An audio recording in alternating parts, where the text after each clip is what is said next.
എല്ലാവർക്കും യേശുക്രിസ്തുവിന്റെ നിസ്തുല്യവും ധന്യവുമായ നാമത്തിൽ സ്നേഹവന്ദനത്തെ അറിയിക്കുന്നു. ഇന്ന് പകൽക്കാലം നമുക്കൊന്നിച്ച് വിശുദ്ധ പകൽക്കാലം ദൈവത്തെ ആരാധിപ്പാൻ സർവശക്തനായ ദൈവകൃപ നൽകിയത് ഓർത്ത് ദൈവത്തെ സ്തുതിക്കുകയും സ്തോത്രം ചെയ്യുകയും ചെയ്യുന്നു. കടന്നു വന്ന എല്ലാ ദൈവജനത്തിനും യേശുക്രിസ്തുവിന്റെ നിസ്തുല്യവും ധന്യവുമായ നാമത്തിൽ സ്നേഹവന്ദനത്തെ അറിയിക്കുന്നു. ഇന്ന് പകൽക്കാലം ഒരു ചിന്ത നമുക്കൊന്നിച്ച് പങ്കുവെച്ച് പ്രാർത്ഥിപ്പാൻ കർത്താവിൽ ആഗ്രഹിക്കുകയാണ്. 50-ാം സങ്കീർത്തനം അതിന്റെ 2-ാമത്തെ വാക്യം. 50-ാം സങ്കീർത്തനം അതിന്റെ 2-ാമത്തെ വാക്യം.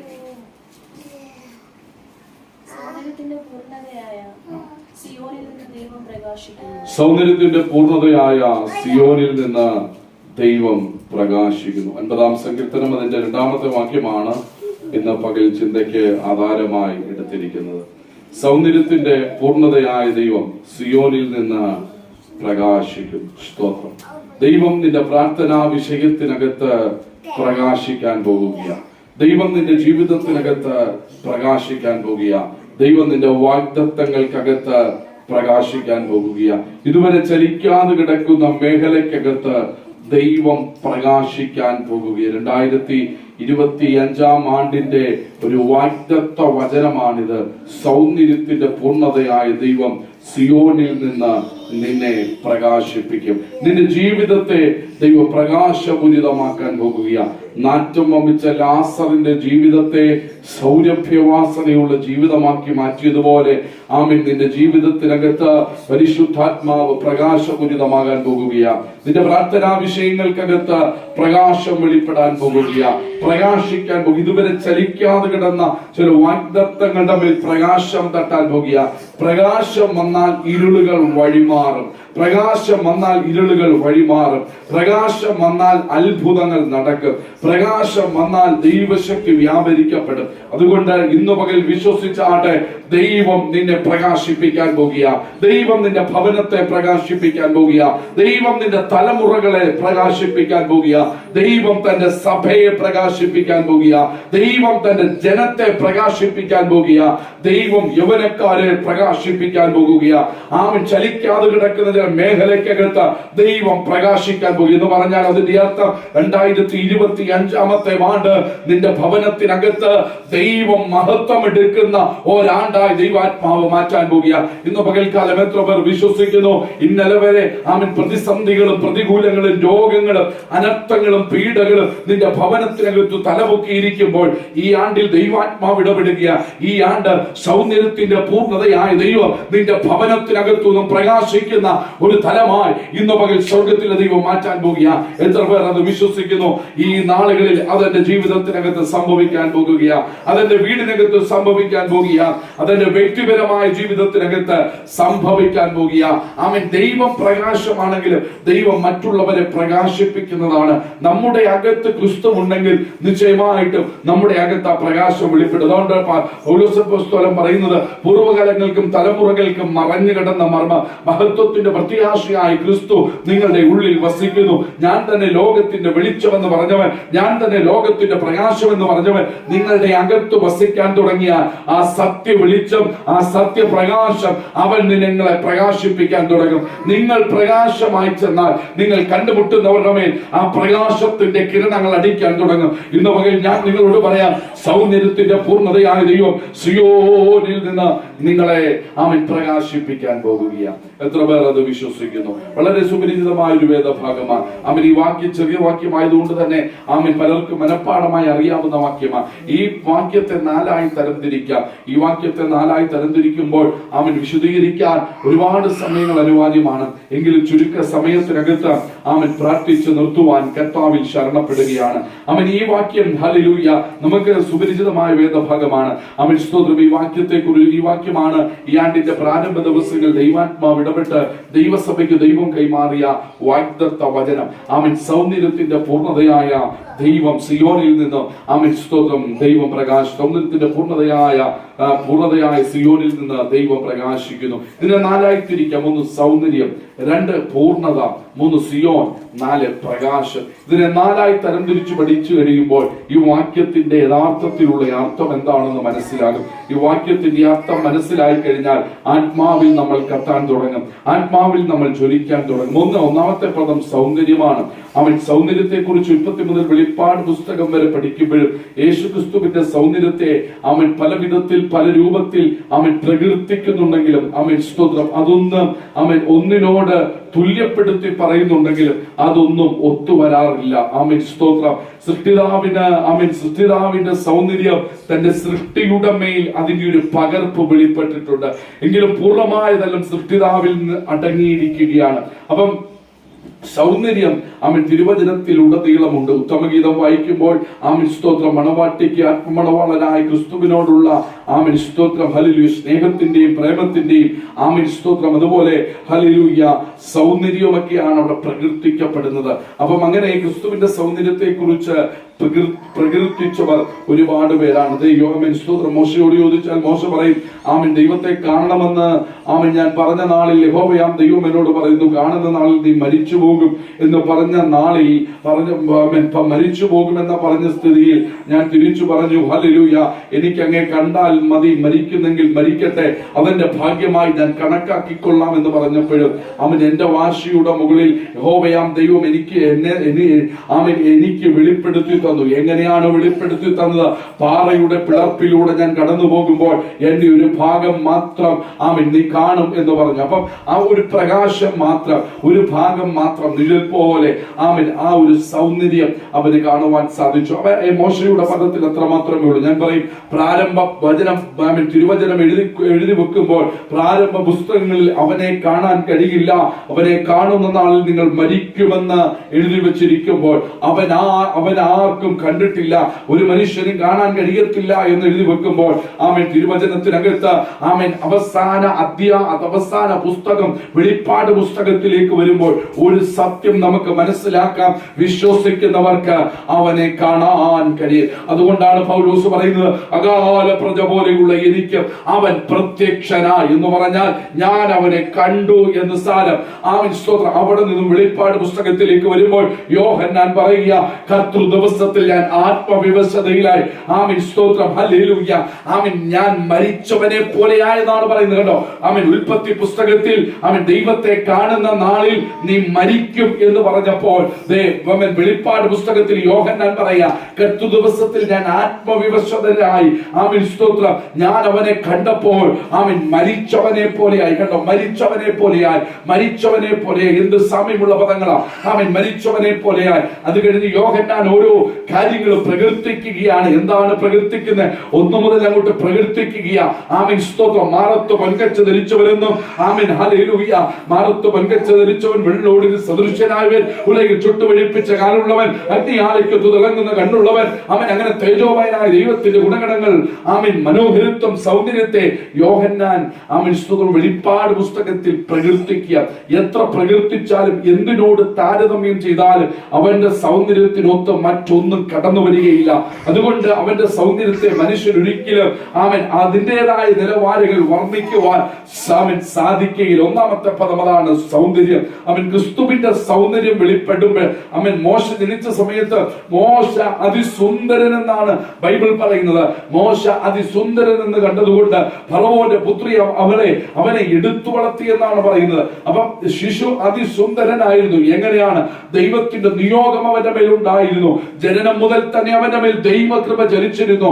ജനനം മുതൽ തന്നെ അവൻ ദൈവിക ഇടപെടലുകൾ അവനുണ്ടായിട്ടുണ്ട്. അപ്പം അതുകൊണ്ടാണ് ആമേൻ സ്തോത്രം അവിടെ അങ്ങനെ പ്രതിപാദിക്കാൻ കാരണം. അപ്പൊ സൗന്ദര്യത്തിന്റെ പൂർണ്ണതയായ ദൈവം സിയോനിൽ നിന്നും പ്രകാശിക്കുന്നു എന്ന് പറയുമ്പോൾ ക്രിസ്തുവിന്റെ സൗന്ദര്യത്തെ കുറിച്ച് പ്രകീർത്തിക്കാൻ അല്ലെങ്കിൽ പറഞ്ഞറിയിക്കാൻ കഴിയുകയില്ല. ഹല്ലേലൂയ ആമേൻ സ്തോത്രം. ആമേൻ സ്തോത്രം. നമ്മൾ നന്നായി ആമേൻ സൗന്ദര്യമുള്ളവരായി തീരുന്ന എപ്പോഴാണെന്ന് അറിയാമോ? പലപ്പോഴും നാം സൗന്ദര്യമുള്ളവരായി തീരുന്ന ഏതെങ്കിലും കല്യാണത്തിന് പോകുമ്പോൾ നന്നായി ഒരുങ്ങിപ്പോകുമ്പോഴാണ് നമ്മൾ സൗന്ദര്യമുള്ളവരായി തീരുന്നത്. പക്ഷെ ക്രിസ്തുവിന്റെ സൗന്ദര്യം അങ്ങനെയല്ല. ആമേൻ സ്തോത്രം. അവൻ സൗന്ദര്യത്തിന്റെ പൂർണ്ണതയാണ്, മറന്നുപോകരുത്. ആമേൻ സ്തോത്രം. ആ ആത്മമണവാളനായ ക്രിസ്തുവിനെ മണവാട്ടി ഒരു നാൾ കാണും. ആമേൻ സ്തോത്രം. ഹല്ലേലൂയ. ആ കാണുന്ന സുദിനമാണ് പ്രാധാന്യം. ആ കാണുന്ന സുദിനത്തിന്റെ പ്രാധാന്യത. ആമേൻ അവന്റെ സൗന്ദര്യം അതുപോലെ. Amen hallelujah. ആമേൻ ആ സൗന്ദര്യം നമ്മുടെ മേൽ വന്നു പതിക്കുന്ന ആ സൗന്ദര്യത്തിന്റെ പൂർണ്ണതയിലേക്ക് ആമേൻ ദൈവത്തിന്റെ പരിശുദ്ധാത്മാവ് നമ്മെ കൊണ്ടുപോകും. ഞാൻ ആദ്യം പറഞ്ഞൊരു പദമുണ്ട്, എന്താണെന്നറിയാമോ? ഹല്ലേലൂയ. ആമേൻ സൃഷ്ടിയുടെ ആമേൻ സൃഷ്ടിതാവിന്റെ സൗന്ദര്യത്തിന്റെ പകർപ്പ് സൃഷ്ടിയുടെ മേൽ വന്നിട്ടുണ്ട്. അത് പൂർണ്ണമായ നിലവാരങ്ങൾ വെളിപ്പെട്ടിട്ടില്ല എന്ന് ഞാൻ പറഞ്ഞു. എന്നാൽ പൂർണ്ണമായ നിലവാരത്തിൽ അത് വെളിപ്പെട്ടു. സൃഷ്ടിതാവായ ക്രിസ്തുവിന്റെ സൗന്ദര്യം തന്റെ സൃഷ്ടിയുടെ മേൽ പൂർണ്ണമായും വെളിപ്പെടുന്ന ഒരു സമയം അതെപ്പോഴാണെന്ന് അറിയാമോ? അതിനൊറ്റ പദം ഞാൻ പറഞ്ഞ ആ ഭാഗം ഞാൻ വിടാം. ഈ ദ്രവത്വമുള്ളത് അദ്രവത്വത്തെ ആമേൻ ഹല്ലേലൂയ പ്രാപിക്കും. ഈ മർത്യമായത് അമർത്യത്തെ ധരിക്കും.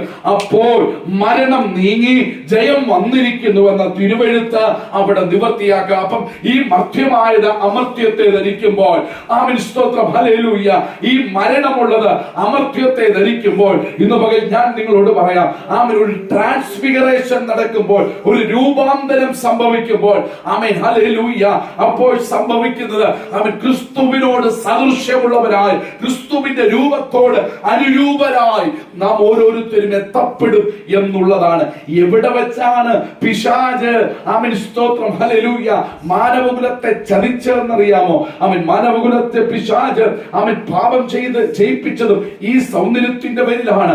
ആമേൻ എങ്ങനെയാണെന്നറിയാമോ? ആമേൻ യഹോവയാം ദൈവം ആമേൻ മനുഷ്യനെ സൃഷ്ടിച്ചു. ആമേൻ തന്റെ സ്വന്തം സ്വരൂപത്തിലും സാദൃശ്യത്തിലും സൃഷ്ടിച്ചു എന്ന് ബൈബിൾ പറയുന്നു. ആമേൻ യഹോവയാം ദൈവം തന്റെ മനുഷ്യനെ സ്വന്തം സ്വരൂപത്തിലും സാദൃശ്യത്തിലും സൃഷ്ടിച്ചു. അപ്പൊ പാമ്പ് വന്ന് ചോദിക്കുന്നുണ്ട്, ആമേൻ ഇത് കഴിക്കുന്ന നാളിൽ നിങ്ങൾ ദൈവത്തെ പോലെ ആകുമെന്ന്. അപ്പം ഇവരെ സൃഷ്ടിച്ച ദൈവം ആരാണ്? ആമേൻ ഇവരുടെ മേൽ ഇവരെ സ്വന്തം സ്വരൂപത്തിലും സാദൃശ്യത്തിലുമാണ് സൃഷ്ടിച്ചത് എന്നുള്ള ആ ഒരു വെളിപ്പാട് ഇവരുടെ അകത്തു നിന്നും മാറിപ്പോയപ്പോൾ, മറന്നുപോയപ്പോഴാണ് ആമേൻ ആ പാപം അവിടെ സംഭവിച്ചത്. കണ്ടോ? അപ്പൊ മരണമില്ലാത്തൊരു ജീവിതം നയിക്കാൻ ആമേൻ തിരഞ്ഞെടുക്കപ്പെട്ട മനുഷ്യർ യുഗായുഗമായി, കാലാകാലങ്ങളായി, നൂറ്റാണ്ടുകളായി ആമേൻ ഹല്ലേലൂയ ആമേൻ സ്തോത്രം ആദം വാണിരുന്ന സമയം, ആമേൻ ആ സമയത്താണ് പാമ്പ് കയറി വരുന്നത്, ചതിക്കുന്നത്, ഏദൻ പരദീസം നഷ്ടപ്പെടുത്തുന്നത്. എന്നാൽ ഒടുക്കത്തെ ആദമാകുന്ന ക്രിസ്തു ആദമിലൂടെ നഷ്ടപ്പെട്ട സകലതും മടക്കി പ്രാപിക്കുകയാണ്. അതുകൊണ്ടാണ് ആമേൻ സുവിശേഷങ്ങൾ ഏറ്റവും പരമപ്രധാനമായ ഒരു വാക്കുണ്ട്, കാണാതെ പോയതിനെ ആമേൻ തിരഞ്ഞ് രക്ഷിപ്പാനല്ലോ മനുഷ്യപുത്രൻ വന്നത്. എന്താണ് സുവിശേഷം? ആമേൻ ഒറ്റ വാക്കിൽ വേണമെങ്കിൽ അങ്ങനെ പറയാം, കാണാതെ പോയതിനെ തിരഞ്ഞ് രക്ഷിപ്പാൻ വന്നതിന്റെ പേരാണ് സുവിശേഷം. ആരാണ് സുവിശേഷം? ആമേൻ ദാവീദിന്റെ സന്തതിയായി ജനിച്ചു മരിച്ച് അടക്കപ്പെട്ട് ഉയർത്തെഴുന്നേറ്റിരിക്കുന്ന യേശു ക്രിസ്തുവിനെ ഓർത്തുകൊള്ളുക. അതാകുന്നു എന്റെ സുവിശേഷം. അതാണ് സുവിശേഷം. ആമേൻ സ്തോത്രം ഹല്ലേലൂയ. അവിടെ നിന്ന് പോകുമ്പോൾ ആമേൻ ദൈവത്തിന്റെ സൗന്ദര്യത്തെ കുറിച്ച് പ്രകീർത്തിക്കുന്ന ഒട്ടനവധി ഭാഗങ്ങൾ ആമേൻ തിരുവചനത്തിൽ ഉടനീളമുണ്ട്. അതൊന്നും എടുക്കാൻ സമയമല്ല. ആമേൻ സമയം നമ്മുടെ മുമ്പിലില്ല. യെശയ്യാവ് പ്രവാചകൻ പറയുന്ന ഒരു പദമുണ്ട്, കണ്ടാൽ ആളറിയത്തില്ല. കോമളരൂപനായിരുന്നു ആമേൻ, എന്നാൽ കണ്ടാൽ ആളറിയത്തില്ല. ആമേൻ തേജോപൂർണനായിരുന്നു, എന്നാൽ കണ്ടാൽ ആളറിയത്തില്ല. ആമേൻ സ്തോത്രം. അവന്റെ മുഖം വിരൂപമാക്കപ്പെട്ടു, അവന്റെ തലയിൽ മുൾക്കിരീടം മെടഞ്ഞുണ്ടാക്കി, അവന്റെ സൗന്ദര്യത്തെ നഷ്ടപ്പെടുത്തി. എന്നാൽ സകലതും നഷ്ടപ്പെടുത്തി അഴിമത്തേക്കാനായി ജോസഫിന്റെ കല്ലറയിൽ വെക്കുവാൻ ലോകത്തിന് കഴിഞ്ഞെങ്കിൽ മൂന്നാം നാൾ വെളിപ്പെട്ട ദൈവശക്തി ആമേൻ ഹല്ലേലൂയ നഷ്ടപ്പെട്ടതിനെ മുഴുവനും ചേർത്തുകൊണ്ട് മടങ്ങിപ്പോകുകയും. ഞാൻ മുമ്പേ പറഞ്ഞു, എന്താണ് സുവിശേഷം? കാണാതെ പോയതിനെ തിരഞ്ഞ് രക്ഷിപ്പാൻ വന്നതിന്റെ പേരാണ് സുവിശേഷം എന്ന് പറയുന്നത്. കാണാതെ പോയതിനെ ആമേൻ നഷ്ടപ്പെട്ടു പോയതിനെ രക്ഷിപ്പാൻ. എന്താ നഷ്ടപ്പെട്ടു പോയത്? മാനവകുലത്തിന് നഷ്ടപ്പെട്ടു പോയ ദൈവത്തിന്റെ ജീവൻ, മാനവകുലത്തിന് നഷ്ടപ്പെട്ടു പോയ ദൈവത്തിന്റെ പരീക്ഷ, മാനവകുലത്തിന് നഷ്ടപ്പെട്ടു പോയ ആദമിലൂടെ നഷ്ടപ്പെട്ടു പോയ സകലതും മടക്കി പ്രാപിപ്പാനാണ് പുത്രനായ ക്രിസ്തു ഈ ഭൂമിയിലേക്ക് അവതരിച്ചു. അവിടെ കൊണ്ട് ഞാൻ ആ ഭാഗം വിടുകയും സൗന്ദര്യമോടെ നിൽക്കട്ടെ. അടുത്ത പദം, രണ്ടാമത്തെ പദം പൂർണ്ണതയാണ്. എന്താ പൂർണ്ണത? പൂർണ്ണതയെ കുറിച്ച് ചിന്തിക്കുമ്പോൾ മൂന്ന് പദങ്ങൾ ചിന്തിക്കണം. ഒന്ന്, പൂർണ്ണത നൽകുന്ന ദൈവം. രണ്ട്, പൂർത്തീകരിക്കുന്ന ദൈവം. മൂന്ന്, നിവർത്തീകരിക്കുന്ന ദൈവം. ഈ മൂന്ന് പദങ്ങൾ ചിന്തിക്കുമ്പോഴാണ് പൂർണ്ണത എന്ന പദം പൂർണ്ണമാക്കപ്പെടുന്നത്. പൂർണ്ണത നൽകുന്ന ദൈവം. ദൈവമൊന്നും പകുതി വഴിക്ക് വെച്ച് നിർത്തത്തില്ല. ദൈവം എന്തെങ്കിലും ചെയ്താൽ പൂർണ്ണമായിട്ടേ ചെയ്യത്തുള്ളൂ. ചില വിടുതലുകളൊക്കെ ഞാൻ കണ്ടിട്ടുണ്ട്. ആമേൻ. ആ വിടുതലുകൾ ആ സമയത്ത് സൗഖ്യമാകും, എന്നാൽ വീട്ടിലേക്ക് ചെല്ലുമ്പോൾ അതിനേക്കാളും ഭയങ്കര വേദനയായിട്ടാണ് വീട്ടിലേക്ക് ചെല്ലും. അതിന്റെ പേര് പൂർണ്ണ വിടുതൽ എന്നല്ല, എവിടുന്നോ എങ്ങനെയൊക്കെയോ വലിഞ്ഞു കയറി കിട്ടിയ വിടുതൽ എന്നാ. അപ്പൊ പൂർണ്ണ വിടുതൽ ദൈവം നൽകിയാൽ പിന്നെ ഒരിക്കലും ആ വ്യക്തിയുടെ ജീവിതത്തിൽ അങ്ങനെ ഒരു സ്തോത്രം ഹല്ലേലൂയ മറ്റൊരു തലത്തിൽ ഒരു ബുദ്ധിമുട്ടുണ്ടാകില്ല. തെളിവുണ്ട്. 1.5 വർഷക്കാലത്തെ യേശുവിന്റെ പരസ്യ ശുശ്രൂഷയെങ്കിൽ യേശു സൗഖ്യമാക്കിയ ഒരു വ്യക്തിക്ക് പോലും, അല്ലെങ്കിൽ യേശു വിടുതൽ കൊടുത്ത ഒരു വ്യക്തിക്ക് പോലും പകുതി വിടുതൽ പകുതി സൗഖ്യം കൊടുത്തതായി തിരുവചനം പറയുന്നില്ല. ദൈവം കൊടുത്തിരിക്കുന്നതെല്ലാം പൂർണ്ണതയുള്ള വിടുതലുകളാണ്. അതുകൊണ്ടാണ് തിരുവചനം പറയുന്നത് എല്ലാം അതതിന്റെ സമയത്ത് ഭംഗിയായി ചെയ്യുന്ന ദൈവത്തിന്റെ ആത്മാവ്. അതുകൊണ്ട് മറന്നു പോകരുത്. അവ പൂർണ്ണത നൽകുന്ന ദൈവമാണ്. ഒരു രോഗസൗഖ്യം നൽകുന്നുവെങ്കിൽ, ഒരു വിടുതൽ നൽകുന്നുവെങ്കിൽ, ഒരു ദൈവപ്രവൃത്തി ദൈവം അയക്കുന്നുവെങ്കിൽ അതിനകത്തൊരു പൂർണ്ണതയുണ്ട്. 12 വർഷക്കാലം രക്തസ്രാവക്കാരത്തിൽ സ്ത്രീയുടെ സൗഖ്യം പൂർണ്ണത നൽകുന്ന സൗഖ്യമാണ്. ആമേൻ. സ്തോത്രം. 38 ആണ്ട് കുളക്കടവിൽ കിടന്ന മനുഷ്യന്റെ സൗഖ്യം പൂർണ്ണത നൽകുന്ന സൗഖ്യമാണ്. പത്രോസ് യോഹന്നാൻ 9 മണി നേരം പ്രാർത്ഥനാ സമയത്ത് ദേവാലയത്തിലേക്ക് ചെന്നപ്പോൾ അമ്മയുടെ ഗർഭം മുതൽ മുടന്തരായി നിൽക്കുന്ന മനുഷ്യനോട് എഴുന്നേറ്റ് നടക്കാൻ പറഞ്ഞ സൗഖ്യം അത് പൂർണ്ണത നൽകുന്ന സൗഖ്യമാണ്. ആമേൻ. 4 ദിവസം നാറ്റം വമിച്ച ലാസറിനോട് ലാസറയെ പുറത്തു വരാൻ പറഞ്ഞത് ഒരു സൈഡ് തളർന്നവനോ ഒരു സൈഡ് ചലിക്കാത്തവനോ അല്ല പുറത്തു വന്നത്, മറിച്ച് പൂർണ്ണമായുള്ള വിടുതലായിട്ട് പുറത്തു വന്നത്. ഇന്ന് പകൽ ഞാൻ നിങ്ങളോട് പറയാം, നിങ്ങളുടെ ജീവിതത്തിൽ ഏതെങ്കിലും വിഷയത്തിനകത്ത് നിങ്ങൾ കരയുന്നുവെങ്കിൽ, നിങ്ങൾ ഭാരപ്പെടുന്നുവെങ്കിൽ, ഇന്ന് പകൽ പരിശുദ്ധാത്മാവ് ഈ ആണ്ടിന്റെ ആദ്യത്തെ മാസം 3-ാമത്തെ ഞായറാഴ്ച ദൈവാത്മാവ് നിന്നോട് പ്രവചനദൂത് പോലെ കൈമാറുക. ഒരു പൂർണ്ണ വിടുതൽ ആ വിഷയത്തിനകത്ത് വെളിപ്പെടാൻ പോകുക. നീ ചോദിച്ചതിനേക്കാൾ അപ്പുറം, നീ നിലച്ചതിനേക്കാൾ അപ്പുറം, നീ ആഗ്രഹിച്ചതിനേക്കാൾ അപ്പുറം ഒരു വിടുതൽ നിന്റെ മേൽ പരിണമിക്കാൻ പോകുന്നുവെന്ന് ഇന്ന് പകൽ ദൈവാത്മാവ് ഇടപെടുക. ഇന്ന് പകൽ ഞാൻ നിങ്ങളോട് പറയാം, ചില മേഖലയ്ക്കകത്ത് ഒരു പൂർണ്ണ വിടുതൽ വെളിപ്പെടണമെങ്കിൽ ആമേൻ ആമേൻ ഹല്ലേലൂയ പൂർണ്ണമായ ചിലത് നമ്മിൽ നിന്നും വെളിപ്പെടേണ്ടതായി ഉണ്ട്. എന്താണ് പൂർണ്ണമായ ചിലത് നമ്മിൽ നിന്നും വെളിപ്പെടേണ്ടത്? ദൈവം പൂർണ്ണത നൽകുന്ന ദൈവമാണ്, പൂർണ്ണമായും വിടുവിക്കുന്ന ദൈവമാണ്. പക്ഷെ ദൈവം പൂർണ്ണമായും വിടുവിക്കണമെങ്കിൽ നമ്മിൽ പൂർണ്ണമായ ചില കാര്യങ്ങൾ വെളിപ്പെടണം. നമ്മിൽ നിന്നും പൂർണ്ണമായ കാര്യങ്ങൾ വെളിപ്പെടുമ്പോഴാണ് ദൈവം നമ്മുടെ ജീവിതത്തിൽ പൂർണ്ണത നൽകുന്നത്. എന്താണ് നമ്മിൽ നിന്നും വെളിപ്പെടേണ്ട പൂർണ്ണമായ കാര്യങ്ങൾ? അവിടെ നിന്ന് ഇങ്ങോട്ട് ലഭിക്കുന്നത് മാത്രം പൂർണ്ണതയല്ല, ഇവിടെ നിന്ന് അങ്ങോട്ട് കൊടുക്കുന്നതും പൂർണ്ണതയുള്ളതായിരിക്കണം. നിങ്ങൾ പ്രാർത്ഥിക്കുന്ന പ്രാർത്ഥനകൾക്ക് ഒരു പൂർണ്ണതയുണ്ടായിരിക്കണം. നിങ്ങൾ സ്തുതിക്കുന്ന സ്തുതിക്ക് ഒരു പൂർണ്ണതയുണ്ടായിരിക്കണം. നിങ്ങൾ ആരാധിക്കുന്ന ഈ ആരാധനയ്ക്കകത്തൊരു പൂർണ്ണതയുണ്ടായിരിക്കണം. നിങ്ങൾ കരയുന്ന കരച്ചിലിനകത്തൊരു പൂർണ്ണതയുണ്ടായിരിക്കണം. ഒരു ഉദാഹരണം മാത്രം പറഞ്ഞാൽ ഭാഗം വിടാം. എന്താണ് പ്രാർത്ഥനയ്ക്കകത്തുള്ള പൂർണ്ണത? നമ്മളെല്ലാവരും പ്രാർത്ഥിക്കും, പക്ഷെ പൂർണ്ണതയില്ലാത്ത പ്രാർത്ഥനയാണ്. അതുകൊണ്ടാണ് വിടുതലും പൂർണ്ണതയില്ലാത്ത വിടുതലായി പരിണമിക്കപ്പെടുന്നത്. പൂർണ്ണതയുള്ള പ്രാർത്ഥന എപ്പോഴൊരു ഭക്തന്റെ അകത്തു നിന്നും വെളിപ്പെടുന്നോ അപ്പോഴാണ് പൂർണ്ണതയുള്ള വിടുതൽ ഒരുവന്റെ മേൽ വെളിപ്പെട്ടവൻ. എപ്പോഴാണ് എന്താണ് പൂർണ്ണതയുള്ള പ്രാർത്ഥന? ഹന്നയുടെ പ്രാർത്ഥനയാണ് പൂർണ്ണതയുള്ള പ്രാർത്ഥന എന്ന് ഞാൻ പറയും. കാരണം പൂർണ്ണതയുള്ള പ്രാർത്ഥനയ്ക്കകത്ത് വലിയ വ്യത്യാസങ്ങളുണ്ട്. നമ്മുടെ പ്രാർത്ഥനകൾ എന്താണ്?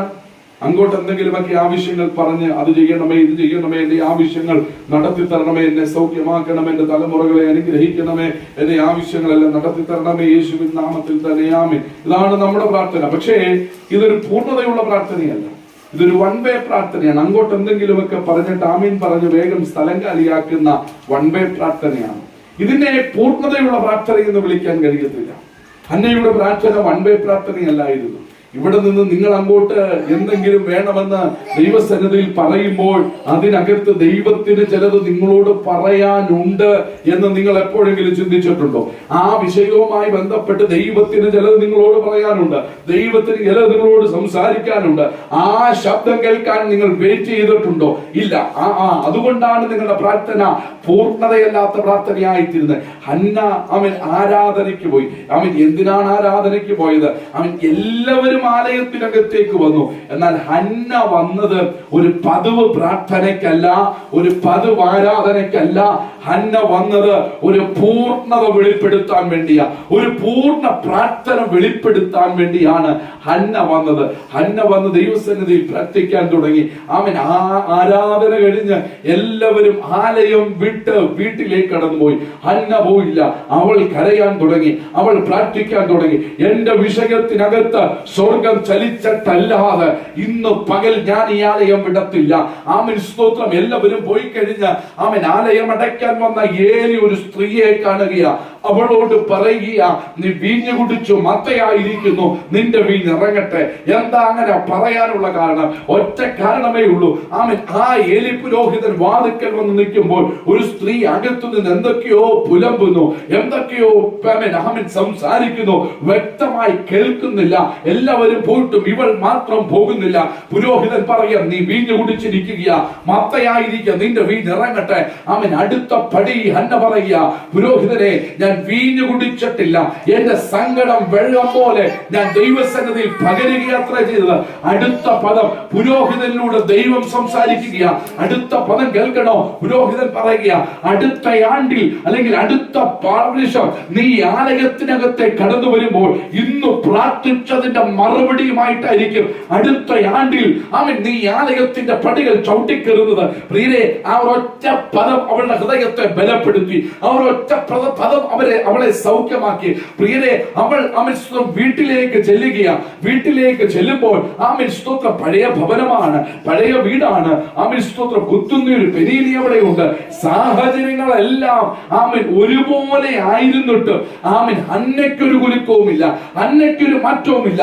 കാരണം അവളുടെ ഹൃദയത്തിനകത്ത് പതിഞ്ഞ ഒരു ദൈവ ശബ്ദമുണ്ട്. അതുകൊണ്ട് ആമേൻ സ്തോത്രം, എത്ര കുത്തി എന്ന് പറഞ്ഞാലും ആമേൻ സ്തോത്രം ഹല്ലേലൂയ, എത്ര പ്രശ്നങ്ങൾ സൃഷ്ടിച്ചു എന്ന് പറഞ്ഞാലും പിന്നെ അവളുടെ മുഖം വാടത്തില്ല. കാരണം അവൾ കേട്ട ജീവിപ്പിക്കുന്ന ഒരു ദൈവ ശബ്ദമുണ്ട്. ആമേൻ. ആർക്കും പറയാൻ കഴിയാത്ത ഒരു ദൈവ ശബ്ദമുണ്ട്. ആർക്കും ചെയ്തു തരാൻ കഴിയാത്ത ഒരു ദൈവ പ്രവൃത്തിയുണ്ട്. അവൾ അതിനായി കാത്തിരുന്നു. ഇതാണ് പൂർണ്ണതയുള്ള പ്രാർത്ഥന എന്ന് പറയുന്നത്. അങ്ങോട്ട് എന്തെങ്കിലും പറയുന്നതിന്റെ പ്രാർത്ഥന ആമേൻ പ്രാർത്ഥന എന്നല്ല. ആമേൻ സ്തോത്രം. എന്തോ പറയുന്നു എന്നേ ഉള്ളൂ. എന്നാൽ അവിടെ നിന്നും ഇങ്ങോട്ട് കേൾക്കുമ്പോഴാണ് നിന്റെ പ്രാർത്ഥനയ്ക്ക് പൂർണ്ണതയുണ്ടാകുന്നത്. അപ്പോഴാണ് നീ ആമേൻ പറയേണ്ടത്. നീ പറഞ്ഞത് ആമേൻ, നീ ആവശ്യങ്ങൾ പറഞ്ഞ് ആമേൻ പറയുന്നതിന്റെ പേര് പ്രാർത്ഥന എന്നല്ല. നീ ആവശ്യങ്ങൾ പറഞ്ഞു കഴിഞ്ഞ് അതിനകത്തുള്ള ദൈവത്തിന്റെ ഹിതം എന്താണ്, ദൈവ ശബ്ദം കേൾക്കുവാൻ നിന്റെ കാതുകളെ കുറിപ്പിക്കുമ്പോൾ ആമേൻ ആ ദൈവ ശബ്ദം നിന്റെ കാതുകളിൽ, നിന്റെ കർണപടങ്ങളിൽ ആമേൻ ആ ദൈവ ശബ്ദം മുഴങ്ങിക്കേൽക്കുമ്പോൾ അപ്പോഴാണ് നീ ആമേൻ പറയേണ്ടത്. അപ്പോഴാണ് നിന്റെ പ്രാർത്ഥനയ്ക്കകത്തൊരു പൂർണ്ണത ഉണ്ടാകുന്നത്. ഇന്ന് പകൽ ദൈവാത്മാ പറയുക, നിന്റെ പ്രാർത്ഥനയ്ക്കകത്തൊരു പൂർണ്ണത വെളിപ്പെട്ടു വരട്ടെ. ഇന്ന് പകൽ നിന്റെ പ്രാർത്ഥനയ്ക്കകത്തൊരു പൂർണ്ണത വെളിപ്പെട്ടാൽ, നിന്റെ ആരാധനയ്ക്കകത്തൊരു പൂർണ്ണത വെളിപ്പെട്ടാൽ, നിന്റെ സ്തുതികൾക്കകത്തൊരു പൂർണ്ണത വെളിപ്പെട്ടാൽ നിശ്ചയമായിട്ടും ദൈവം നിനക്ക് കൈമാറുന്ന മറുപടികളുടെ അകത്ത് ഒരു പൂർണ്ണതയുണ്ട്. മറന്നു പോകരുത്. അവൻ പൂർണ്ണത നൽകുന്ന ദൈവമാണ്. ഒരുപക്ഷെ മനുഷ്യന് പൂർണ്ണത നൽകാൻ കഴിയത്തില്ല, ദൈവത്തിന് പൂർണ്ണത നൽകാൻ കഴിയും. പ്രിയരെ, 5 അപ്പം കൊണ്ട് 2 മീനും കൊണ്ട് 5000 ഘോഷിപ്പിച്ചു. ആമേൻ. പകുതി വിശന്നുകൊണ്ടല്ല ആളുകൾ ഓടിയത്. ആമേൻ ആമേൻ ആമേൻ ആമേൻ. എന്തെങ്കിലും ഒരു ചെറിയ ആമേൻ സ്തോത്രം, എന്തെങ്കിലും ഒരു പലഹാരം കഴിച്ച് അല്ലെങ്കിൽ ചെറിയ വിശപ്പ് അടങ്ങി അല്ലെങ്കിൽ വിശപ്പ് ബാക്കി വെച്ചിട്ടല്ല അവർ തിരിച്ചു പോയത്. മറിച്ച് 12 കുട്ട ആർക്കും വേണ്ടാതെ ശേഷിപ്പായി എടുത്തു. ആമേൻ. എല്ലാവരുടെയും വയറ് നിറയെ. കണ്ടോ, ഇതാ ദൈവത്തിന്റെ പൂർണ്ണത എന്ന് പറഞ്ഞാൽ, ഇതാ ദൈവത്തിന്റെ കരമെന്ന് പറഞ്ഞാൽ, ഇതാ ഇങ്ങനെയാ ദൈവം അത്ഭുതം ചെയ്യുന്നത്. ഇന്ന് പകൽക്കാലം ചോദിക്കുന്നതിലും നനയ്ക്കുന്നതിലും അപ്പുറമായി ദൈവത്തിന്റെ അത്ഭുത കരത്തെ ഓർത്ത് നീ ദൈവത്തിന് നന്ദി പറയണം. ഇന്ന് നിന്റെ കയ്യിൽ 5 അപ്പമേ ഉള്ളായിരിക്കാം, ഇന്ന് നിന്റെ കയ്യിൽ 2 മീനേ ഉള്ളായിരിക്കാം. പക്ഷെ അത് കർത്താവിന്റെ കരങ്ങളിലേക്ക് കൊടുക്കാൻ തയ്യാറായാൽ ഒരു ശേഷിപ്പിലേക്ക് ദൈവാത്മാവ് നിന്റെ ആത്മീക ജീവിതത്തെ കൊണ്ടുപോകും. യാതൊരു തർക്കവുമില്ല. അപ്പൊ പൂർണ്ണത നൽകുന്ന ദൈവം, 2 പൂർത്തീകരിക്കുന്ന ദൈവം. ഒരു കാര്യം അവൻ ചെയ്തു തരാമെന്ന് പറഞ്ഞാൽ പറഞ്ഞാൽ പകുതിക്ക് വെച്ച് ആമൻ എന്നെ കൊണ്ട് കഴിയത്തില്ല എന്ന് പറഞ്ഞു പോകുന്ന ദൈവമല്ല. ദൈവം അതിന്റെ അവസാനം വരെ നിന്നെ എത്തിക്കുന്ന ദൈവമാ. തെളിവുണ്ടോ? തെളിവ് തരാം. ആമൻ മോശയോട് മുൾപടർപ്പിൽ വെച്ച് ദൈവാത്മാവ് ഇടപെടുക. നീ നിൽക്കുന്ന സ്ഥലം വിശുദ്ധ ഭൂമിയാകിയാൽ കാലിൽ നിന്നും ചെടി പഴിച്ചു കളക.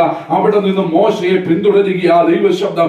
എന്നാൽ ചെങ്കടലിന്റെ മുമ്പിലെത്തിയപ്പോൾ ഫറവോനും സൈന്യവും പിന്നിലെത്തിയപ്പോൾ അതിന്റെ മധ്യത്തിൽ നിൽക്കുന്ന മോശയോട് ദൈവം പറഞ്ഞില്ല, ആമേൻ സ്തോത്രം, ഇവിടെ വരെ എന്നെ കൊണ്ട് കഴിയൂ, ഇനി നീ എന്തെങ്കിലും ചെയ് എന്ന് പറഞ്ഞവൻ പുറകോട്ട് പോയില്ല. മറിച്ച് മോശയെ പർവ്വതത്തിന് മുകളിലേക്ക് വിളിച്ചു കയറ്റി അവന്റെ ആത്മാവിനെ ദൈവദൂതന്മാർ അവന്റെ ശരീരം അടക്കം ചെയ്ത് അവന്റെ ആത്മാവ് ദൈവസന്നിധിയിലേക്ക് എടുക്കപ്പെടുന്നത് വരെ മോശയിലൂടെ ആരംഭിച്ച പ്രവർത്തിക്ക് അവസാനം വരെ പൂർത്തീകരണത്തിലേക്ക് എത്തിച്ച ഒരു ദൈവമുണ്ട്. ആമേൻ. ആമേൻ. അബ്രഹാമിനോട് ചോദിച്ചേ, അബ്രഹാമേ, ദൈവം പൂർത്തീകരിക്കുന്ന ദൈവമാണ്. അബ്രഹാം പറയും, അതെ, പൂർത്തീകരിക്കുന്ന ദൈവമാണ്. 75-ാമത്തെ വയസ്സിൽ ഞാൻ ആലോചന കേട്ട നാൾ മുതൽ അബ്രഹാമിന്റെ, ഇസഹാക്കിന്റെ, യാക്കോബിന്റെ ദൈവമെന്ന ആമേൻ തലമുറകളെ പറഞ്ഞു പ്രാർത്ഥിപ്പിക്കാൻ കഴിയുന്ന വിധത്തിലേക്ക് ദൈവം എന്നെ മാനിച്ചു. ആമേൻ സ്തോത്രം. എനിക്ക് എന്റെ ജീവിതത്തിനകത്ത് ദൈവം ഒരു പൂർണ്ണത, ഒരു പൂർത്തീകരണം നൽകി. പൗലോസിനോട് ചോദിച്ചേ, ദമസ്കോസിന്റെ പടിവാതിക്കൽ വെച്ച് ആമേൻ വെളിച്ചം പ്രകാശിച്ച മാനസാന്തരം ഉണ്ടായതിനു ശേഷം ഒട്ടനവധി പ്രതിസന്ധികളിലൂടെ കടന്നുപോയില്ലേ? ദൈവം എപ്പോഴെങ്കിലും ചോദിച്ചിട്ടുണ്ടോ? ദൈവം എപ്പോഴെങ്കിലും പറഞ്ഞിട്ടുണ്ടോ? ആമേൻ സ്തോത്രം. പൂർത്തീകരിക്കാൻ കഴിയത്തില്ല, ഇനി നീ ചെയ്തോ, എന്നെ കൊണ്ട് സാധിക്കത്തില്ലെന്ന് പൗലോസ് പറയും. ഇല്ല, ഞാൻ നല്ല പോർ പൊരുതി, ഓട്ടം തികച്ചു, വിശ്വാസം കാത്തു എന്ന് പറയുമ്പോൾ അവസാന നിമിഷം വരെയും എന്നിൽ നല്ല പ്രവൃത്തി ആരംഭിച്ചവൻ ക്രിസ്തുയേശുവിന്റെ നാളോളം അതിനെ തികയ്ക്കും. പകുതിക്ക് വെച്ച് നിർത്തിപ്പോകുന്നവൻ ദൈവമല്ല. അത് മനുഷ്യന്റെ ബുദ്ധിയാ, അത് മനുഷ്യന്റെ കരുത്താ, അത് മനുഷ്യന്റെ സമ്പത്താ. ദൈവം ഒന്ന് തുടങ്ങിയാൽ അവസാനം വരെ നിവർത്തീകരിക്കുന്ന ദൈവമാ. മറന്നുപോകരുത്. ഇന്ന് പകൽ ദൈവാത്മാവ് ഇടപെടുക. പൂർത്തീകരിക്കാത്ത ഒട്ടനവധി വിഷയങ്ങൾക്കകത്ത് നീ ആയിരിക്കുന്നത്. എന്നാൽ ഇന്ന് പകൽ പരിശുദ്ധാത്മ പറയുക, പൂർത്തീകരിക്കത്തില്ല എന്ന് ശത്രു വാദിക്കുമ്പോഴും ഈ ഞായറാഴ്ച ദൈവാത്മാവ് ഇടപെടുകയില്ല. ഞാൻ നിന്നെ കൊണ്ട് അത് പൂർത്തീകരിക്കാൻ പോവുകയാ. ഞാൻ നിന്നോട് പറഞ്ഞിട്ടാ നീ അത് ആരംഭിച്ചത്, ഞാൻ നിന്നോട് പറഞ്ഞിട്ടാ നീ അത് തുടങ്ങിയത്. എങ്കിൽ എന്റെ നാമ മഹത്വം എടുക്കാൻ ഞാൻ നിന്നിലൂടെ അത് പൂർത്തീകരിക്കാൻ പോകുക. മുടങ്ങിക്കിടക്കുന്ന എന്തെങ്കിലും ജീവിതത്തിലുണ്ടെങ്കിൽ ഭാരപ്പെടരുത്, അത് പൂർണ്ണമാകാൻ പോകുന്നു. അതിനെ ദൈവം പൂർത്തീകരിക്കാൻ പോകുന്നു. ഒരുപക്ഷെ സമ്പത്തില്ലാത്തത് കൊണ്ടായിരിക്കാം, ഒരുപക്ഷെ ആമേൻ ഹല്ലേലൂയ കൈക്കരുത്തില്ലാത്തത് കൊണ്ടായിരിക്കാം, ഒരുപക്ഷെ മറ്റുള്ള കാര്യങ്ങളില്ലാത്തത് കൊണ്ടായിരിക്കാം പലതും പൂർത്തീകരണത്തിലേക്ക് എത്തപ്പെടാത്തത്. എന്നാൽ ഇന്ന് പകൽ പരിശുദ്ധാത്മ പറയുക, ദൈവാത്മാവ് ചിലത് പൂർത്തീകരിക്കാൻ പോവുകയാണ്. മൂന്നാമത്തെ പദം നിവർത്തീകരിക്കുന്ന ദൈവം. എന്താണ് നിവർത്തീകരിക്കുന്നത്? അബ്രഹാമിനോട് ചോദിച്ച വാഗ്ദത്തം നിവർത്തീകരിച്ചില്ലേ? അബ്രഹാം പറയേണ്ട വാഗ്ദത്തം ദൈവം നിവർത്തീകരിച്ചു. പൗലോസിനോട് ചോദിച്ചേ, ഹല്ലേലൂയ, ആമേൻ സ്തോത്രം, നീ കേട്ട ദൈവശബ്ദം നിവർത്തീകരിച്ചില്ലേ? അതെ, ആമേൻ ശബ്ദം നിവർത്തീകരിച്ചു. അങ്ങനെ ഓരോന്നായി ആമേൻ ദൈവം നിവർത്തീകരിച്ചു. മറന്നുപോകരുത്, പൂർണ്ണത നൽകുന്ന ദൈവം, പൂർത്തീകരിക്കുന്ന ദൈവം, നിവർത്തീകരിക്കുന്ന ദൈവം. ആ പദം അവിടെ കൊണ്ട് നിർത്തുക. പോട്ടെ, അടുത്ത പദം സിയോനാണ്. സിയോനിലേക്ക് ആമേൻ കയറുന്നതിന് മുമ്പ് പ്രകാശത്തെ കുറിച്ചൊന്ന് ചിന്തിക്കാം. ആമേൻ സൗന്ദര്യത്തിന്റെ പൂർണ്ണതയായ സിയോനിൽ നിന്ന് ദൈവം പ്രകാശിക്കുന്നു. ഹല്ലേലൂയ. ആമേൻ പ്രകാശത്തെ കുറിച്ച് ചിന്തിക്കാം. പ്രകാശം എന്ന് പറയുന്നത് അസാധാരണമായ ഒരു തലമാണ്. ആമേൻ പഴയ നിയമം മുതൽ പുതിയ നിയമം വരെയും പ്രകാശത്തിന്റെ ചലനങ്ങൾ ഉണ്ടായിട്ടുണ്ട്. എന്താണ് പ്രകാശം?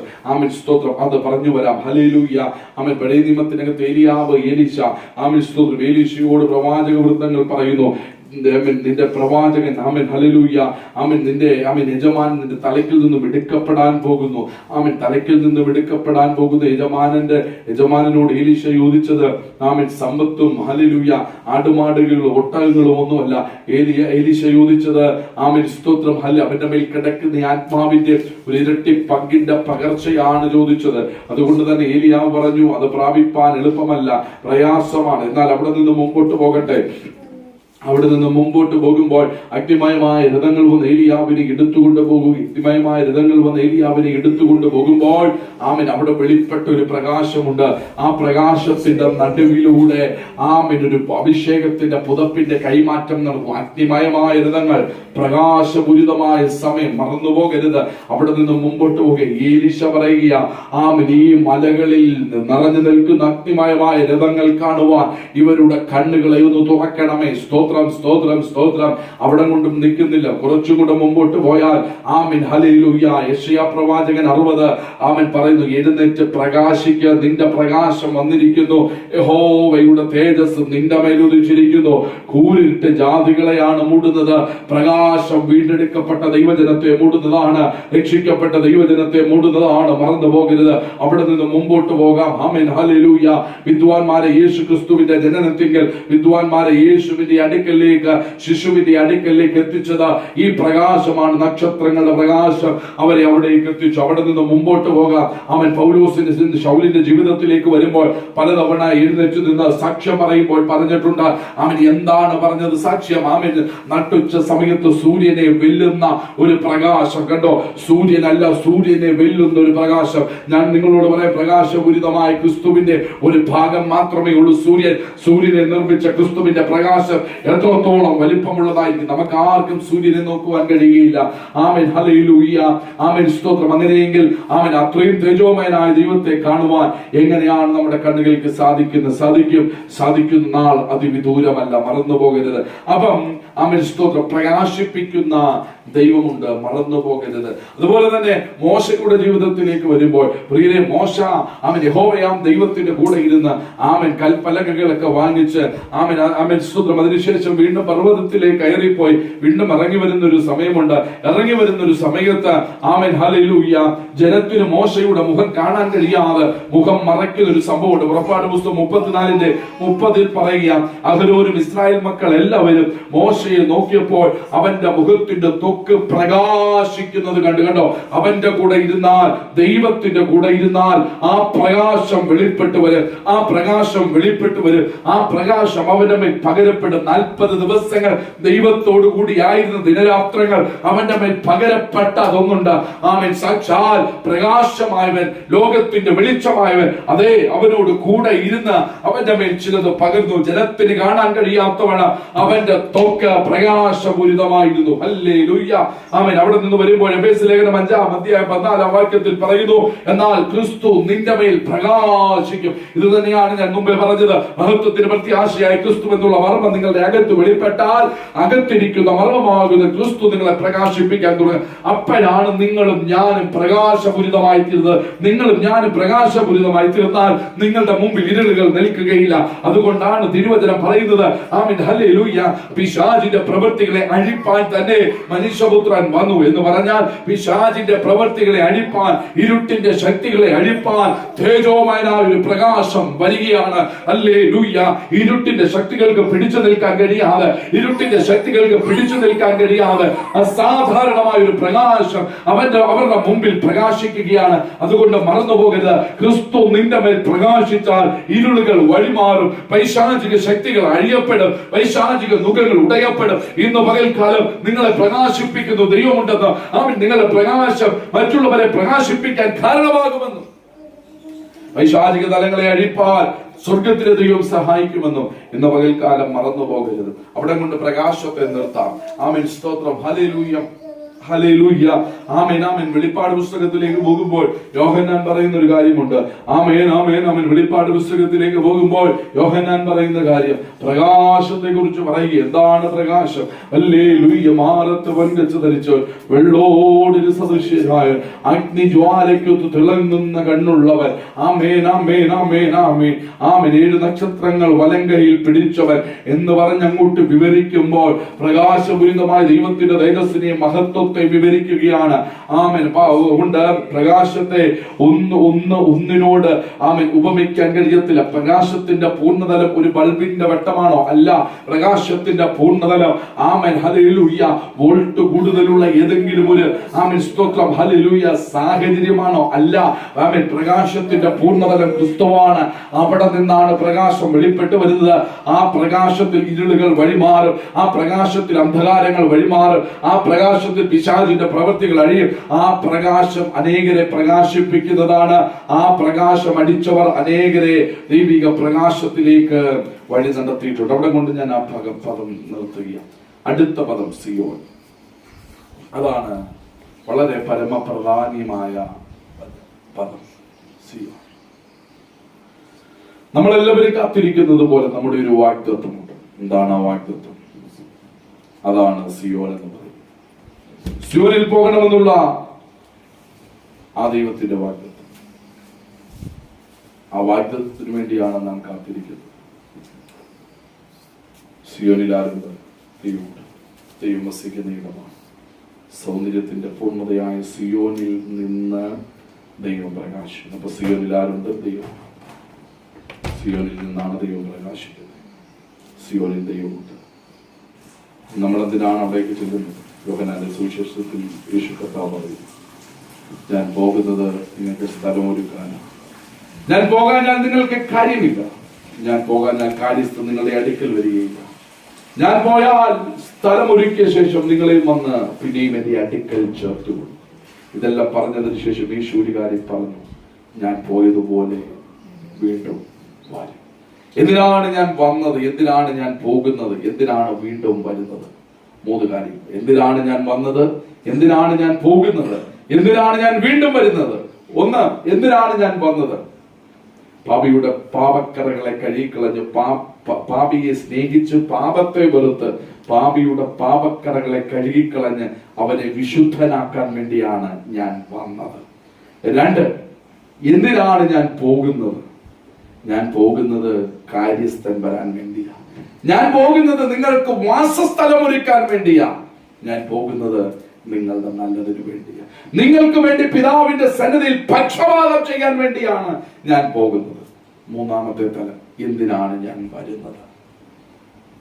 ഇനിയും വരുന്നത് പാപിയെ സ്നേഹിച്ചു പാപത്തെ വെറുക്കാനല്ല, പാപിയെ തള്ളിക്കളഞ്ഞ് ആമേൻ ഭക്തിയോടെ ജീവിക്കുന്ന ദൈവത്തിന്റെ ജനത്തെ, വിശുദ്ധന്മാരെ ചേർക്കാനാണ് ഞാൻ വരുന്നത്. എങ്ങനെയാണ് വരുന്നത്? 1 തെസ്സലോനിക്ക ലേഖനത്തിൽ അവസാന അധ്യായങ്ങൾ അത് എഴുതിയിട്ടുണ്ട്. എങ്ങനെയാണ് വരുന്നത്? കർത്താവ് താൻ ഗംഭീരനാദത്തോടും പ്രധാന ദൂതന്റെ ശബ്ദത്തോടും ദൈവത്തിന്റെ കാഹളത്തോടും കൂടി ക്രിസ്തുവിൽ മരിച്ചവർ മുമ്പേ ഉയർക്കുകയും പിന്നെ ജീവനോടെ ശേഷിക്കുന്ന നാം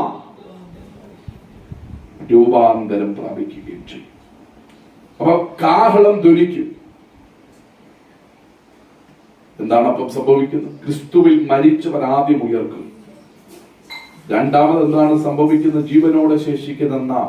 ക്രിസ്തുവിൽ മരിച്ചവർ ഉയർത്തു കഴിഞ്ഞാൽ ജീവനോട് ശേഷിക്കുന്ന നമ്മൾ എല്ലാവരും അല്ല, മറിച്ച് ക്രിസ്തുവിൽ ജീവിക്കുന്നവർ മാത്രം ഉയർക്കപ്പെടും. ഒരു കാന്തം ഇരുമ്പിനെ ആകർഷിക്കുന്നത് പോലെ. കാന്തം ഇരുമ്പിനെ മാത്രമേ ആകർഷിക്കൂ, മറ്റൊന്നിനെ ആകർഷിക്കാറില്ല എന്ന് പറഞ്ഞതുപോലെ തന്നെ കാഹളം ധ്വനിക്കുമ്പോൾ, മണവാളൻ വരുമ്പോൾ കാന്തം ഇരുമ്പിനെ ആകർഷിക്കുന്നത് പോലെ തന്റെ ഭക്തിയിലും തന്റെ സ്വരൂപത്തിലും തന്റെ വിശുദ്ധിയിലും ജീവിക്കുന്നവർ ആകൃഷ്ടരായി പറന്നു പോകും. അല്ലാത്തവർ ആകർഷിക്കപ്പെടുകയില്ല. അതാണ് അതിന്റെ വാസ്തവം. അപ്പം അതാണ് സിയോൻ എന്ന് പറഞ്ഞ ഒറ്റ വാക്കിൽ പറഞ്ഞു നിർത്തിയാൽ ഇതാണ് സിയോൻ. സിയോനിൽ ദൈവമുണ്ട്. അവിടെ ഒരു പ്രതിഫലം നമുക്കുണ്ട്. ആ പ്രതിഫലം നഷ്ടപ്പെടുത്തി കളയുക. ഈ ലോകത്തിൽ 70 ഏറെ ആയാൽ 80 മോശ അഹരോന്റെ മരണ ശുശ്രൂഷയിൽ പറയുമ്പോൾ 80 വർഷക്കാലത്ത് ഒരു ചുരുങ്ങിയ കാലയളവിന് മുമ്പിൽ നാം ആയിരിക്കുമ്പോൾ ഇന്ന് പകലിൽ മറന്നു പോകരുത്, നമുക്കൊരു സിയോൻ ഉണ്ടെന്നുള്ള കാര്യം. ഇവിടെ ഒരുപക്ഷെ ഒരു തുണ്ട് ഭൂമിയില്ലായിരിക്കാം, പക്ഷെ സിയോനിൽ നിനക്ക് നല്ലൊരു അവകാശമുണ്ട്. ഇവിടെ വേണ്ടതുപോലെ നന്മകൾ ഉണ്ടായില്ലായിരിക്കാം, പക്ഷെ സിയോനിൽ നിനക്ക് നന്മകൾ ഉണ്ടാകും. നീതി നിമിത്തം ഉപദ്രവിക്കപ്പെടുന്നവർ ഭാഗ്യവാന്മാർ എന്നാണ് പറയുന്നത്, ഭാഗ്യാവസ്ഥകൾ. അപ്പം നമുക്കൊരു സിയോനുണ്ട്. സിയോൻ ലജ്ജിച്ചു പോകുന്നവരുടെ കൂട്ടമല്ല, സിയോൻ വിശുദ്ധന്മാരുടെ കൂട്ടമാണ്. ആമേൻ. സ്തോത്രം, സ്തോത്രം, സ്തോത്രം. ദൈവജനത്തിന്റെ കൂട്ടമാണ്. ആ സിയോനിൽ നാം ഇവിടെ നേരിട്ടതായ ഒന്നുമില്ല. കഷ്ടതകൾ, മാലിന്യ, അവൻ സ്തുത, പട്ടിണികൾ, നഗ്നതകൾ ഒന്നുമില്ല. അവൻ എങ്ങനെയുള്ളവരാണ് സിയോനിൽ എത്തപ്പെടുന്നത്? ഒറ്റ പദത്തിൽ പറഞ്ഞ കറ, മാലിന്യം, വാട്ടം, ചുളുക്കം ഒന്നുമില്ലാത്തവർ ആമേൻ സ്തോത്രം സിയോനിൽ എടുക്കപ്പെടും. അവരവരുടെ ആമേൻ സ്തോത്രം ഹല്ലേലൂയ അവരവരുടെ പ്രതിഫലങ്ങൾ വാങ്ങിപ്പാൻ അവിടെ എത്തപ്പെടും. ആർക്കും ആരെയും സിയോനിൽ കൊണ്ടുപോകാൻ കഴിയത്തില്ല. രക്ഷ വ്യക്തിപരമാണ്, സ്നാനം വ്യക്തിപരമാണ്, വിശുദ്ധ ജീവിതം വ്യക്തിപരമാണ്. അപ്പുറം മരണത്തിന് ശേഷമുള്ള നിത്യത അല്ലെങ്കിൽ സിയോൻ അതും വ്യക്തിപരമാണ്. ആർക്കും പ്രാർത്ഥിച്ചാരെയും സ്വർഗത്തിൽ കൊണ്ടുപോകാൻ കഴിയത്തില്ല. ആർക്കും പ്രാർത്ഥിച്ചാരെയും ആമേൻ സ്തോത്രം നേടാൻ കഴിയത്തില്ല. പെന്തിക്കോസ്തിൽ ചേരുന്നവരാരും സ്വർഗത്തിൽ പോകുമെന്നും കരുതണ്ട. ആമേൻ സ്തോത്രം. സ്വർഗത്തിൽ പോകണമെങ്കിൽ അവനവൻ ശരീരത്തിൽ ഇരിക്കുമ്പോൾ ചെയ്യുന്നത് നല്ലതാകിലും തീയതാകിലും തക്കവണ്ണം പ്രാപിപ്പാൻ നാം ഓരോരുത്തരും ദൈവത്തിന്റെ ന്യായാസനത്തിന് മുമ്പാകെ നിൽക്കേണ്ടി വരും. ഒരു നാൾ കണക്ക് കൊടുക്കണമെന്നുള്ള ബോധ്യമുണ്ടെങ്കിൽ, അത് ഏത് വ്യക്തി ആയിക്കോട്ടെ, ഒരു നാൾ കണക്ക് കൊടുക്കണമെന്നുള്ള ബോധ്യമുണ്ടെങ്കിൽ ഇന്ന് പകലിൽ പരിശുദ്ധാത്മാവ് പറയുകയാണ് ആമേൻ സ്തോത്രം, ദൈവ ഭയത്തിൽ ജീവിച്ചേ മതിയാകും. അതുകൊണ്ടാണ് ആമേൻ തിരുവചനം പറഞ്ഞില്ല, പ്രവാസകാല ഭയത്തോടെ കഴിപ്പി. എന്തിനാണ് ഭയത്തോടെ കഴിക്കണമെന്ന് പറയുന്നത്? ഒറ്റ കാര്യം, നിങ്ങൾ പ്രാർത്ഥിച്ച് ആരാധിച്ച് ഉപവസിച്ചു, എന്നാൽ സ്വർഗത്തിൽ ചെല്ലാൻ കഴിയാതെ നിങ്ങളുടെ പാപത്തിനൊത്തവണ്ണം നിങ്ങളെ നരകത്തിൽ തള്ളിയിടുവാൻ കഴിയുന്ന ദൈവത്തെ ഭയപ്പെടണം. അതുകൊണ്ട് മറന്നു പോകരുത്, സിയോനെ നഷ്ടപ്പെടുത്തുന്ന ഒരു വാക്ക് പോലും നിങ്ങളുടെ അധരങ്ങളിൽ നിന്നും പുറത്തു വരരുത്. സിയോനെ നഷ്ടപ്പെടുത്തുന്നയൊന്നും നിങ്ങളുടെ കണ്ണിന്റെ മുമ്പിൽ വെക്കരുത്. സിയോനെ നഷ്ടപ്പെടുത്തുന്നയൊന്നും നിങ്ങളുടെ കൈകളിലൂടെ വെളിപ്പെടരുത്. സിയോനെ നഷ്ടപ്പെടുത്തുന്നതൊന്നും നിങ്ങളുടെ കാലുകളിൽ സഞ്ചരിക്കരുത്. സിയോനെ നഷ്ടപ്പെടുത്തുന്നതൊന്നും നിങ്ങളിൽ നിന്നും പുറത്തു വരരുത്. ആമേൻ. ഒരു അധരത്തിൽ നിന്ന് തന്നെ അനുഗ്രഹവും ശാപവും വരുന്നു എന്ന് തിരുവചനത്തിൽ വായിക്കുമ്പോൾ മറന്നു പോകരുത്, സിയോനെ നഷ്ടപ്പെടുത്തുന്നതൊന്നും ആമേൻ സ്തോത്രം നിങ്ങളിൽ നിന്നും ഉണ്ടാകരുത്. എല്ലാവരും സിയോനിൽ എത്തപ്പെടണമെന്നുള്ള ദൈവത്തിന്റെ ആഗ്രഹം. നരകം എന്ന് പറയുന്നത് ദൈവജനത്തിനു വേണ്ടിയുള്ളതല്ല. നരകം പിശാചിനും അവന്റെ ദൂതന്മാർക്കും കൂടെയുള്ളതാണ് നരകം എന്ന് പറയുന്നത്. എന്നാൽ ദൈവം തന്റെ ജനത്തിനു വേണ്ടി ഒരുക്കി വെച്ചിരിക്കുന്ന സിയോനാണ്, നരകമല്ല. സിയോനാണ്. മനുഷ്യൻ തന്റെ പ്രവൃത്തികൾ കൊണ്ട് അവൻ നരകത്തിലേക്കും സിയോനിലേക്കും പ്രവേശിക്കപ്പെടും. അതുകൊണ്ട് മറന്നു പോകരുത്, അവനവൻ ശരീരത്തിൽ ഇരിക്കുമ്പോൾ ചെയ്യുന്നത് നല്ലതാകിലും തീയതാകിലും തക്കവണ്ണം പ്രാപിക്കും. മറ്റൊരുവൻ എന്തെങ്കിലും ചെയ്താൽ ആമേൻ സ്തോത്രം, അത് അവനെ അനുഭവിക്കത്തുള്ളൂ, സ്വയം അനുഭവിക്കത്തില്ല. നമ്മൾ ചെയ്യുന്നതിന് ഒത്തവണ്ണം നമ്മൾ അനുഭവിക്കും എന്നുള്ള കാര്യം മറന്നു പോകരുത്. അത് ദൈവത്തിന്റെ വ്യവസ്ഥയാണ്, ദൈവത്തിന്റെ കൽപ്പനയാണ്. എവിടെയാണ് എന്താണ് സംഭവിക്കുന്നത്? ആമേൻ സ്തോത്രം. അത് ആമേൻ ദൈവിക ന്യായവിധിയുടെ മുമ്പിൽ അത് സംഭവിപ്പാൻ ഇടവരുത്. അതുകൊണ്ട് സിയോനിൽ പോകാൻ ആഗ്രഹമുള്ളവർ, സിയോനിൽ പോകാൻ ദൃഢനിശ്ചയമുള്ളവർ ആമേൻ സ്തോത്രം ദൈവസന്നിധിയിൽ തങ്ങളെ തന്നെ സമർപ്പിച്ച് വിശുദ്ധീകരണത്തിനായി ഏൽപ്പിച്ചു കൊടുക്കുക. ആമേൻ. സിയോൻ നമ്മുടെ അവകാശമാണ്. സിയോൻ നഷ്ടപ്പെട്ടാൽ 80 വർഷക്കാലം, 80 അല്ല, ഇനി 200 വർഷം ജീവിച്ചെന്ന് പറഞ്ഞിട്ട് കാര്യമില്ല. ആമേൻ സ്തോത്രം. ആമേൻ. എല്ലാ വർഷവും ആ 365 ദിവസവും ആരാധിച്ചെന്ന് പറഞ്ഞിട്ടോ, കൈയടിച്ചെന്ന് പറഞ്ഞോണ്ടോ, ഉപവസിച്ചെന്ന് പറഞ്ഞോണ്ടോ കാര്യമില്ല. സിയോനിൽ എത്തപ്പെടാൻ കഴിഞ്ഞില്ലെങ്കിൽ നിന്റെ കൈയടിയും അനിഭാഷയും നിന്റെ ഹല്ലേലൂയ ഉപവാസവും ആമേൻ എല്ലാം വ്യർത്ഥമാത്രേ. അതൊന്നും മുകളിലേക്ക് പോകത്തില്ല. ഈ അന്തരീക്ഷ പടലങ്ങളിൽ കിടന്ന് ആമേൻ അടിക്കുകയല്ലാതെ മുകളിലേക്ക് പോകുകയില്ല. അതുകൊണ്ട് സിയോനെ നഷ്ടപ്പെടുത്തുന്ന ഒന്നും നിങ്ങളുടെ ജീവിതത്തിൽ ഉണ്ടാകരുത്. നിങ്ങൾ സിയോനിൽ എത്തപ്പെടണമെന്ന് ദൈവത്തിന്റെ പരിശുദ്ധാത്മാവ് ആഗ്രഹിക്കുക. അതുകൊണ്ട് തിരുവചനം പറയുന്നു, സൗന്ദര്യത്തിന്റെ പൂർണ്ണതയായ ദൈവം സിയോനിൽ നിന്ന് നിന്നെ അനുഗ്രഹിക്കുമാറാകട്ടെ. ഈ വചനങ്ങളാൽ ദൈവം നമ്മെ അനുഗ്രഹിക്കട്ടെ. സൗന്ദര്യത്തിന്റെ പൂർണ്ണതയായ ദൈവം സിയോനിൽ നിന്നും നമ്മെ പ്രകാശിപ്പിക്കും.